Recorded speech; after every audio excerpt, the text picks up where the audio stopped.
அப்புறம் இப்போ ஒரு பெட்டியில் ஒத்த அளவுள்ள 4 சிவப்பு 5 நீலம் மற்றும் 6 பச்சை பந்துகள் உள்ளன.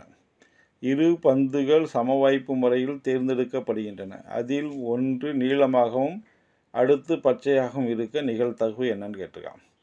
அதே மாதிரி தான் நமக்கு என்ன இருக்கா, நமக்கு எத்தனை இருக்குது, நமக்கு ஒரு பெட்டியில் 4 சிவப்பு பந்து 5 நீல பந்து 6 பந்து. அப்போ எத்தனை பந்து இருக்கிற மொத்தம் 6 4 10 15. அப்புறம் எத்தனை எடுக்கிறோம் நமக்கு சமவாய்ப்பு முறையில் ஒன்று என்ன இருக்குது நீளம், அடுத்தது என்ன இருக்குது பச்சை. அப்போனா நீளம் அல்லது பச்சைனா NC2வா. இப்போ இதில் வந்து என்னது NC1 நீளம் அல்லது பச்சை ஃபஸ்ட்டில். ரெண்டாவதுலேயும் என்ன இருக்குது நமக்கு NC2 அதுவும் என்னது NC1 ரெண்டுக்கும் அதே தான். இப்போ என்னன்றது என்னதுன்னா என்னன்னா அதில் ஒன்று நீளமாகும். நீளம் எவ்வளோ இருக்குது 5.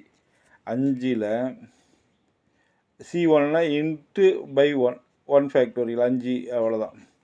அடுத்து இப்போ ரெண்டாவது என்ன இருக்குது நமக்கு நீளம் 1 எடுத்துட்டோம். அடுத்து பச்சை எத்தனை இருக்குது 6. அப்போ நான் 6 எடுத்துட்டோம். 6 C1 6 தான். மொத்தம் எவ்வளோ இருக்குது நமக்கு டோட்டல் நம்பர் NC மொத்தம் டோட்டல் எவ்வளோ இருக்குது நமக்கு 20ன்னு சொன்னோமா 10 சாரி 10 5 15. 15 நம்ம 2 முறை எடுத்தால் 15 பெருக்கல் 15ல் 1 குறைச்சா 14 பை ஃபேக்டோரியல் 1 இன்ட்டு 2.